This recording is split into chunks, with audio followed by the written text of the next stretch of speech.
Hello, I'm Jason Buckley, the Philosophy Man. Welcome to the Pause for Thought Sticky Questions training video. In a moment, I'm going to hand over to people from Steichel Primary School for a video introducing how sticky questions work. And then after that, it'll come back to me and we'll go through various techniques you can use to deepen the discussion with sticky questions when you get them back in the classroom. So here's the video. I'll see you in a moment.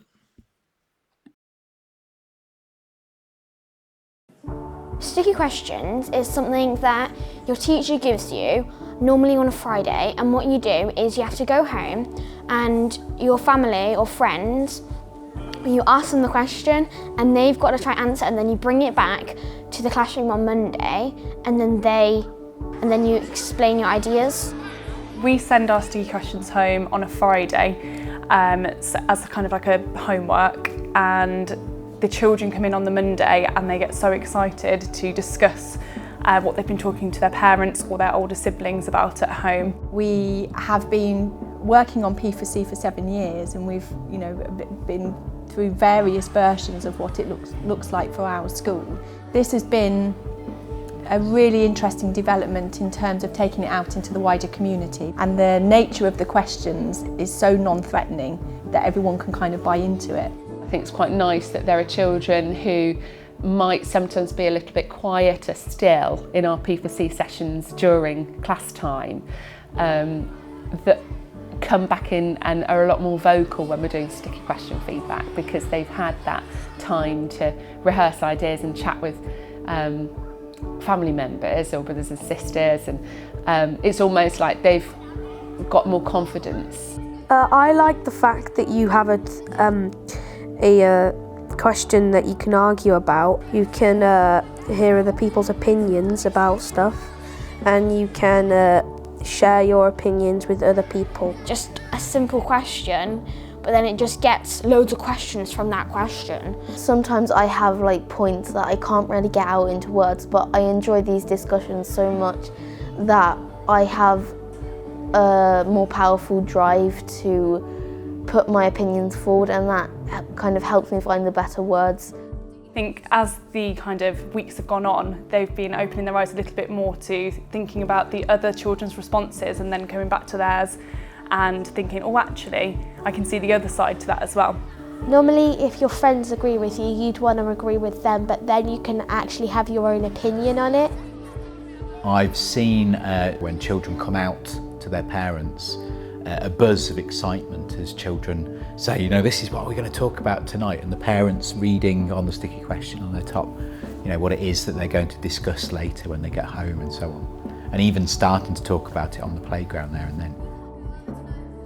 Talk about deep, meaningful questions, not just mundane, one-word answers. I've seen it a couple of times where a sticky question, we've discussed it earlier on in the week, and then later on she's thought about it again and come up from another perspective. So I thought that was quite clever. My favourite sticky question was, if you find buried treasure, is it yours? What's been the best invention? Are children kept too safe? Do you expect a gift in exchange if someone gives you a gift? Whether slugs have a right to eat. What if you could talk to an object, what would you talk to? When do children stop being children? Should zoo animals be allowed to fight? If aliens came down to Earth, would it be acceptable for them to eat humans? Is happiness the most important thing in life?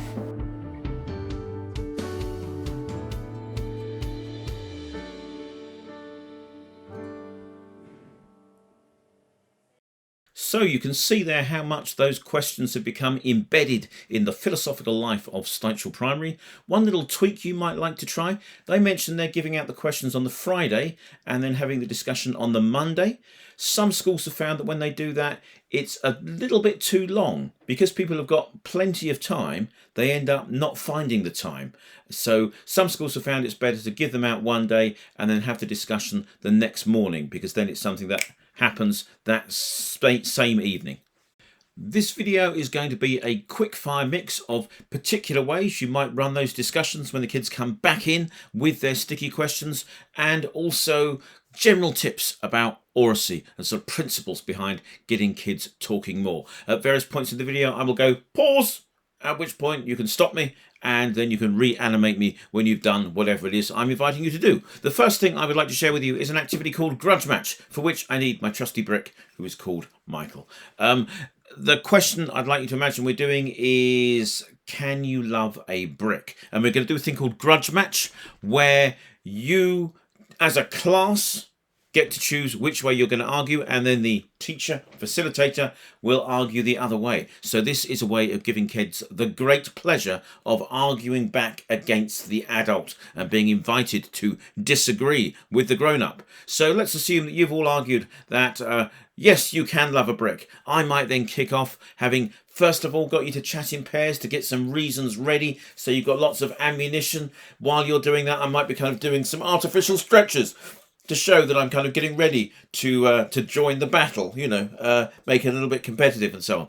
And then once you've had your time to get your arguments ready, I would then kick off with something like, well, I don't think you can love a brick because look, a brick is kind of hard and sharp edged, and you can't hug a brick, can you? You can't give a brick affection because it's just hard and stony.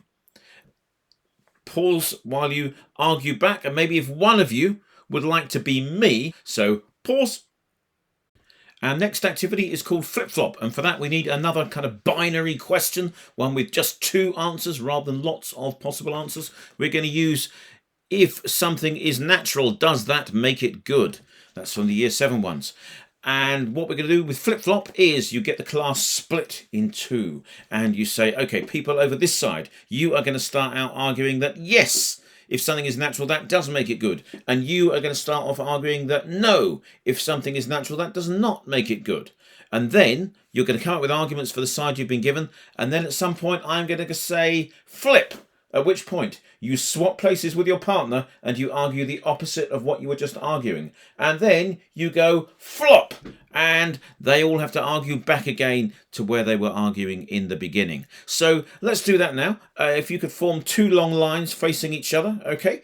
And you'll start out with people over this side arguing that if something is natural, that does make it good. Over this side, you'll be arguing that it doesn't necessarily make it good.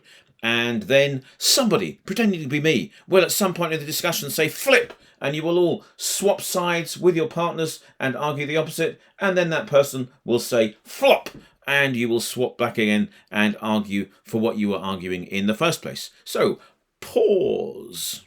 One of the reasons you might do sticky questions is to get kids to like questions more, and that means asking them, not just answering them. And I want to share with you some of the best questions that the kids or you can possibly ask. They are these coaching questions here. Hat tip to the Philosophy Foundation for alerting me to just how powerful these are. Can you say why? Can you say more? How do you mean? Can you give me an example? Why is that important? How could you disagree with yourself? Those 6 questions can do most of the heavy lifting for a facilitator in just about any discussion. And the brilliant thing about them is they don't contain anything at all. They are completely empty coaching questions that contain none of your teacher brilliance, and therefore you cannot use them as a way of putting your ideas into the kids' heads. They are solely there to drill in and scoop out their own thinking. So there are 3 ways you could use this. You could do coaching questions, where you're just using those questions, having them in front of you to try and make sure you are eliciting and not inputting when you are running your sticky questions debrief discussion. You could have pupil facilitators who will use those questions to push the thinking of a small group of kids deeper.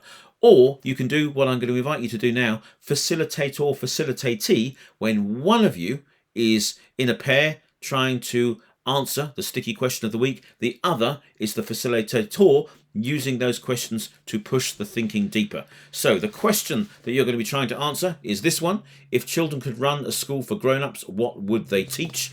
And facilitators in each pair, you are going to be using those questions to push the thinking deeper, okay? Try if you can to just stick to using those questions and don't use any of your teacher brilliance to put ideas into your facilitatee's head. Pause! Before I share a few more particular strategies, I'd like to go to the bigger picture and do some thinking about the general principles of why some children are much more reluctant to speak in the classroom than others. So I'd like you to think of a child that you teach or that you know, or that possibly you were, who is playground confident but classroom shy. So they're not shy to the depths of their being. That's not necessarily who they are, but out there on the playground, they are telling jokes, part of the banter, part of the fun, telling stories. When they come into the classroom, though, different picture. They close down, and it's very, very difficult to get them to open up again. What is it that makes the difference between playground confidence and classroom shyness? Please pause me and chat about that with your colleagues for a few minutes. Pause! What I'm going to do now is to use another facilitation move that I use a lot called boil it down to one word. So those conversations you just had about what makes the difference between playground confidence, classroom shyness, can you boil those down to like one word, some of the one important concepts that are part of what you were talking about with your colleagues, and pause me again and just call those out for a while so that there's a sort of word soup hanging in the air of the words and ideas you thought were the most important in that distinction. So pause.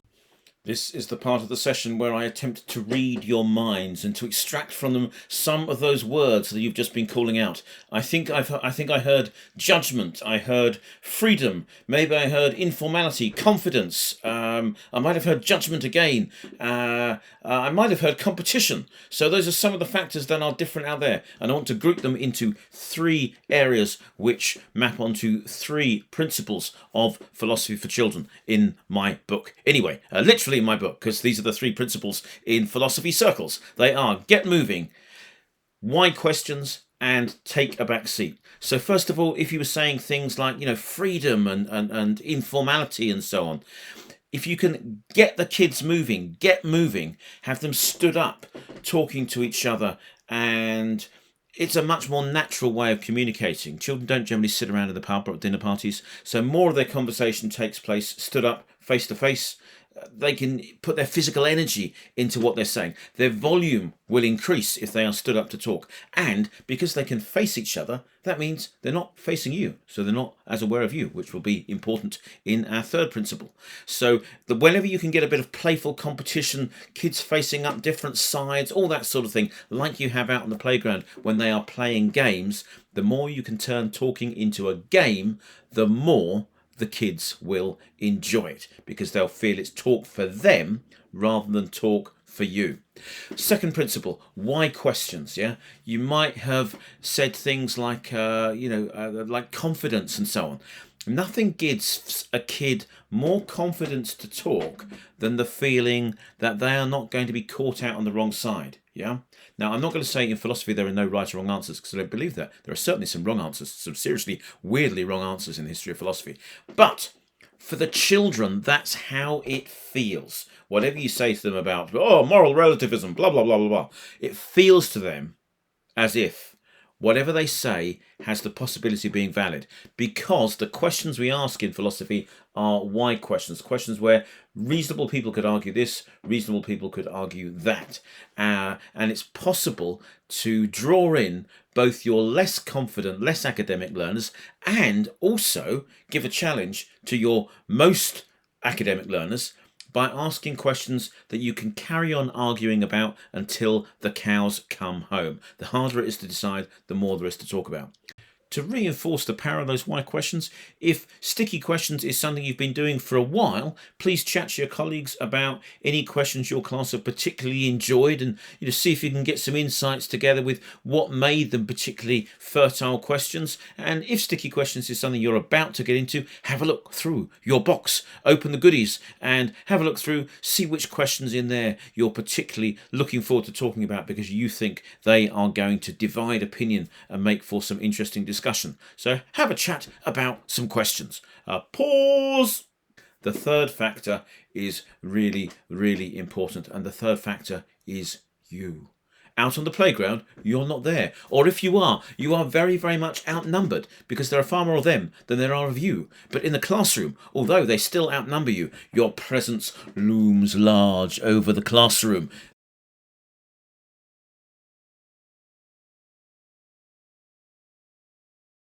Afraid that is you, okay? You are really important in the kids' eyes, and Therefore, your presence in a conversation is the same as adding another 10 people to the audience. So how can we avoid being there? Because we can't leave the room, can we? You can't leave the room, but what you can do is you can give more of the space to them, yeah? Both in terms of the physical space. Go and sidle away into a corner, yeah? Don't be front and centre and important. Be off to the side and ever so humble and a little bit invisible. Make your eyes unavailable. Take notes. Scribe what they are saying instead of writing down instead of having a plan for what you're going to say. Yes, so scribe, don't script. Using those coaching questions is another way of taking a back seat. Yeah, that's the third principle. Take a back seat.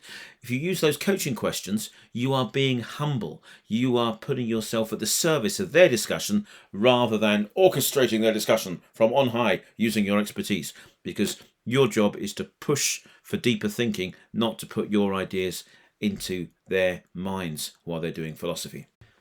Have a quick chat with colleagues about times when you successfully take a backseat in your current teaching, times when you take up less space and you let the kids have more space because they can only take up the space that you leave for them. And also fess up to a few of the occasions when you are in the front seat when you don't really need to be, when you are driving the learning, when actually they could do things a bit more for themselves. We all do it. We all have a tendency sometimes to kind of jump in and rescue them when they struggle, rather than leaving them to struggle, which is often what would be best for them. So when do you come to the rescue rather than leaving them to swim to the shore? Obviously, you wouldn't really do that for real, but you get my drift. I'm going to finish by just rattling through a few other sticky questions facilitation strategies. You might try a wandering wonder, which is a very take a back seaty sort of thing. So you would split the class up into maybe 3 groups or maybe 4. So they're in groups of 10 or 7 or 6. And you would wander around getting the kids to talk about the question and just eavesdropping a little bit. And every so often you might stop and say, "Oh, I just heard a really interesting thing from Veronica."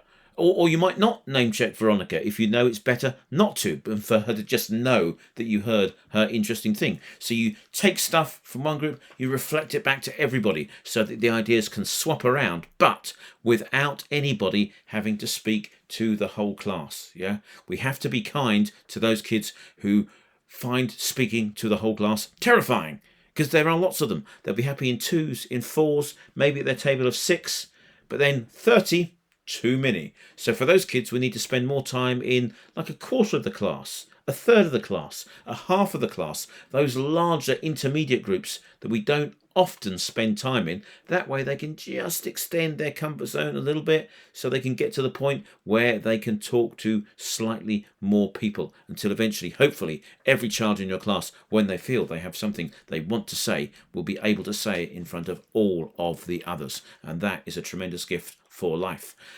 You might try question mutation, where you change one word in the question and see what difference that makes. Like, for example, this one: what duties do you have to your country? You could change it to: what duties do you have to your parents, to your school, to yourself, etc., etc. So ending up with new questions emerging out of the questions you've already got. Or you might try say it in 7 words.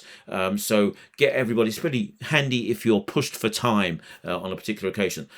What is your answer or your best thought about the sticky question for this week in exactly 7 words? And what I invite you to do as a parting thing to try after I've said goodbye is to experiment with that game of say it in 7 words by saying in 7 words, so your colleagues can guess what it is, a film or fairy tale or some other well-known narrative, but without saying any of the words that are in the title. So, for example, big ship hits iceberg, many people die. That wasn't a very positive note to end on. So, instead, let me go for visit my website, get free resources, www.thephilosoPhyman.com.